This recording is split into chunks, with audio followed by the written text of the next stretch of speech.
안녕하세요. 오늘도 살금의 시간 함께해서 감사합니다. 오늘은 예레미야 40장입니다. 멸망 이후에 얘기가 나와있죠? 내용을 함께 살펴보도록 하겠습니다. 첫 번째 단락에서는 부름받는 예레미야의 모습이 나와 있습니다. 예레미야도 포로로 끌려가고 있었죠? 근데 하나님의 말씀이 예레미야에게 임해요. 어떤 말씀이 임했는지는 본문에 딱 표현되어 있지 않아요. 근데 그 다음 상황을 통해서 어떤 말씀이 임하였는지 알 수 있죠. 말씀이 임한 이후에 예레미야에게 무엇이 주어집니까? 선택권이 주어지죠. 네가 바벨론으로 가려면 가라. 거기 가면 우리가 너를 잘해줄 것이다. 하지만 네가 남기를 원하면 남아라. 그건 너의 선택이다. 자유다. 어떻게 할래? 라고 선택권이 주어집니다. 다른 사람은 받지 못하는 거죠. 되게 특별한 선택의 기회가 주어집니다. 근데 예레미야는 이미 뭘 받은 상태였어요? 말씀을 받은 상태죠. 말씀이 예레미야에게 임한 상태였어요. 그래서 여기에 남기로 결정합니다. 미스바로 가죠. 그렇죠? 그래서 다시 이 공동체를 재건하려고 하는 곳으로 갑니다. 그러니까 예레미야가 어떤 말씀을 받았는지 우리가 알 수 있죠. 하나님께서 예레미야에게 말씀하신 거죠. 또 사명을 주신 거예요. 너 가지 말고 여기 남아. 여기서 남은 자들과 함께 하나님의 나라를 세워가라 라는 부르심을 받은 것으로 우리가 추정해 볼 수 있습니다. 그래서 이 예레미야에게 사실 주어졌던 사명이 예루살렘 성이 이렇게 비참하게 멸망하지 않게 회개하도록 하는 것이 어떤 면에서 예레미야에게 사명이었잖아요. 근데 결국에 인간적으로 생각하면 그 사명을 이루지 못했을 수 있죠. 하지만 그 실패한 자리, 실망의 자리에서 하나님께 예레미야를 다시 부르시고, 이거 어떻게 보면 되게 감사한 거고, 어떻게 보면 정말 끝까지 쓰시는가, 이런 생각도 들린다. 다시 부르시고, 이 남은 자들과 함께 하나님의 공동체를 세워가라, 라는 말씀을 주신 것으로 볼 수 있습니다. 그것이 첫 번째 단락입니다. 두 번째, 이제 총독 그달리아의 이야기가 나와 있죠. 이 역사적인 상황들을 이미 설명했지만 다시 한번 기억해 볼까요?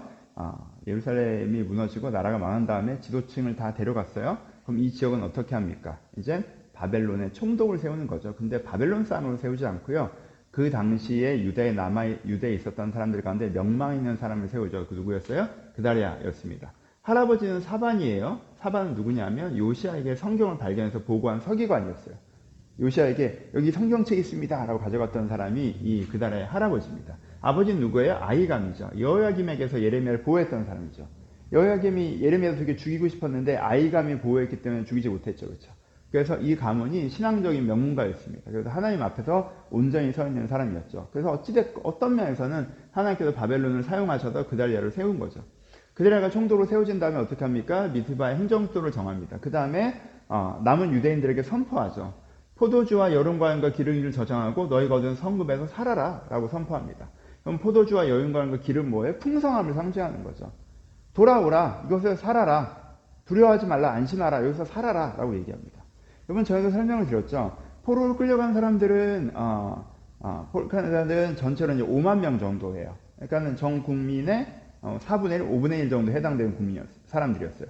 남은 사람들은 그러니까 15만 명 가까이 되는 사람들이었단 말이에요. 그 이상 되는 사람이었어요. 근데 성경에 뭐라고 표현하면요. 바빌론에 잡혀가지 않은 빈민들을 그에게 위임했다고 표현을 해요. 그러니까 이 15만 명이 빈민이라고 표현되거든요. 그러니까는 권리를 잃은 사람들, 가난한 사람들, 이렇게 표현되는데, 그 당시 사회가 되게 양극화되어 있었다는 거죠. 그러니까는 양극화된 사회에서 5분의 1의 인원이, 4분의 1의 인원이 국가의 부유함을 다 가지고 있었고, 나머지 4분의 3은 되게 빈민, 권리도 없고 힘든 삶을 살아가고 있었던 거죠. 근데 이 사람들이 다 끌려갔어요. 그러니까 그달리아가 뭐라고 얘기하냐면, 오케이, 나라가 망한 건 나라가 망한 거고, 우리 민족이지만 끌려가서 가슴 아픈 거고, 남은 자의 공동체를 세워야 된다. 와라. 다른 나라로 도망갔던 에돔 이런 도망갔던 사람들께 다 와. 어디로 마음 흐트러지지 말고 도망갈 생각하지 말고 다 와. 그리고 너희가 얻은 성읍에서 살아. 얻은 포도주와 여름과함과 기름을 저장해 라고 얘기해요. 그렇죠? 그래서 사람들이 딱 와봤더니 어떻게 했어요? 우리가 소장민 같은 상태였는데 지주들이 다 끌려갔어요. 그러니까 그 땅이 내 땅이 되는 거잖아요. 그래서 난민들을 다 돌아오고요. 그 지역에 도망갔던 사람 다 돌아오고, 그들이 단기간에 2, 3개월 안에 풍요로운 삶으로 진입합니다. 북내 뭐라고 표현해요? 그 유다 사람들이 쫓겨났던 각처에서 돌아와 유다 땅 미스바에 사는 그 달에 이르러 포도주와 여름과음을 심히 많이 모으니라라고 표현을 해요.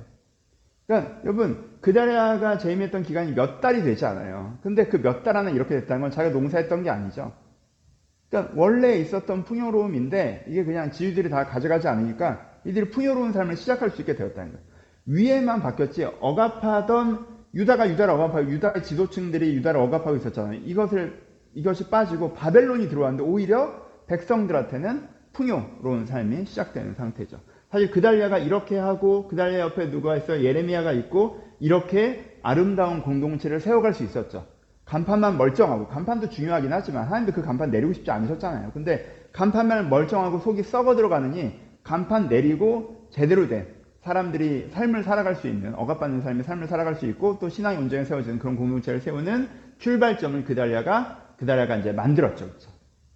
아주 그달랴가 아주 좋은 지도자였습니다. 근데 이제 세 번째 달라기는 뭐가 나와요? 이게 암살의 경고를 무시하는 그달랴의 모습이 나오죠. 요한왕이 경고합니다. 요한왕이 정확한 첩보를 입수했어요. 걔가 얘랑 이렇게 연결이 돼서 너를 죽이려고 해. 정확한 첩보를 가지고 있어요. 근데 그달랴는 그걸 무시하죠. 난 너를 믿지 않겠다. 라고 그걸 무시하는. 그래서 다음 장에 나오면 그달랴가 죽임을 당한 장면이 이어져 있습니다. 그래서 그달랴가 만들어 놓은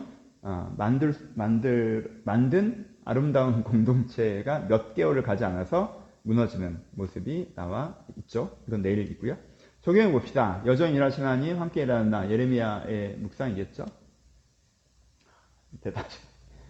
어떤 면에서 예레미야가 되게 복잡하고 슬픈 마음으로 거기 서 있었을 텐데, 끌려가고 있었을 텐데, 하나님께서 이거 네 끝 아니야.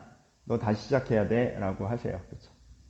그래서 다시 여기 머물러서 여기서 공동체를 세워가라 라고 말씀하시고 다시 나에게 임하신 말씀에 예레미야가 반응합니다. 그러니까 여러분, 지금 임하는 하나님의 말씀에 집중하셔야 돼요. 내가 무엇을 했다가 무엇을 실패했고 지금 어떤 상황이고 오케이. 그러니까 과거의 결과로서의 현재를 내가 이해해야 되는 것도 맞지만 그게 내 마지막 문장이 되면 안 되고요. 그 다음에 뭘 묵상해야 되냐? 지금 임하는 하나님의 말씀. 그럼 지금 나에게 하나님께서 무엇라고 하시는가?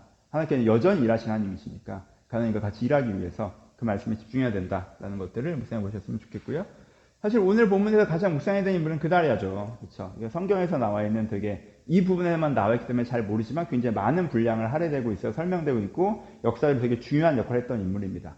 굉장히 괜찮은 사람이었어요. 하지만 이렇게 되죠. 그달의 낭만주의라고 표현할게요. 그달의 낭만주의가 망친 것에 대해서 여러분들 꼭 생각해 보셨으면 좋겠어요. 여러분, 사람한테, 기독교인들한테는 어떤 편견이 있어요? 좋게 보는 것이 선한 것이다라는 편견이 있어요. 그렇죠? 좋게 보는 것이 바로 보는 것이라는 편견이 있어요.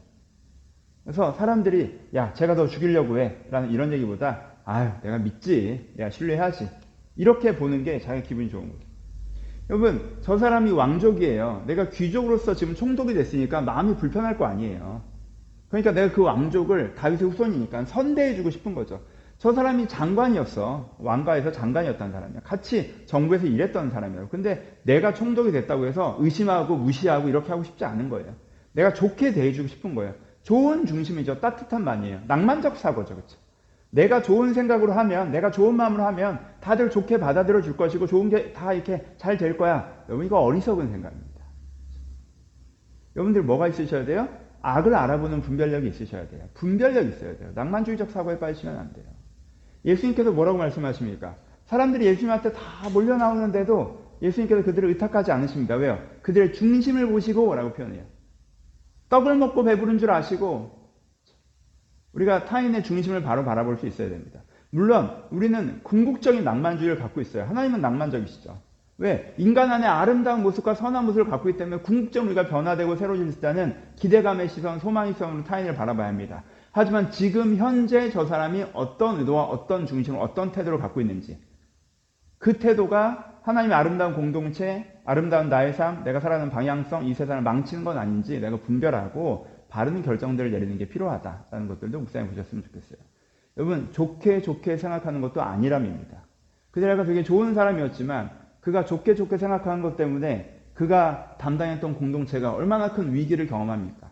이분을 묵상해 보시면서 내가 너무 그냥 쉽게 내가 다 좋은 마음으로 하면 결과가 다 좋겠지 이렇게 생각하지 마시고 좋은 마음, 정말 비둘기처럼 순결하되 뱀처럼 지혜로운 것이 필요하다라는 것들을 묵상해 보셨으면 좋겠고요.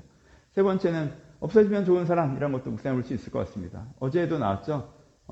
그 귀족들이 다 죽은 다음에 빈민들이 땅을 얻었다라고 얘기해요. 예루살렘이 무너지는 게 우리가 착각하지 말아야 되는 것은 악인이 심판받는 거라는 거예요. 같은 민족임에도 자기들이 기득권이 되어서 같은 민족과 동포들을 억압하고 착취하고 자기들은 노동하지 않고 그것을 먹고 살고 그걸 제도화했기 때문에 자기가 악하다고 생각하지 않는 그런 사람들을 치우심을 말미암아 그 사람들이 없어진 건 결국 어떻게 돼요? 평화로운 세상이 시작되었었습니다. 그 다음 문제가 되긴 하지만 그건 또 다른 문제고 평화로운 세상이 잠시 이루어지죠. 그러니까 내가 없어지면 사실은 좋은 그런 사람이 되는 게 얼마나 안타까운 일입니까? 그래서 뭐 내가 주변 사람의 평가로 좌지우지되는 건 아니지만 내가 이곳에 유익한 사람, 하나님의 선한 영을 끼치는 사람으로 뿌리내려야겠다는 것도 묵상해 보셨으면 좋겠습니다. 감사합니다.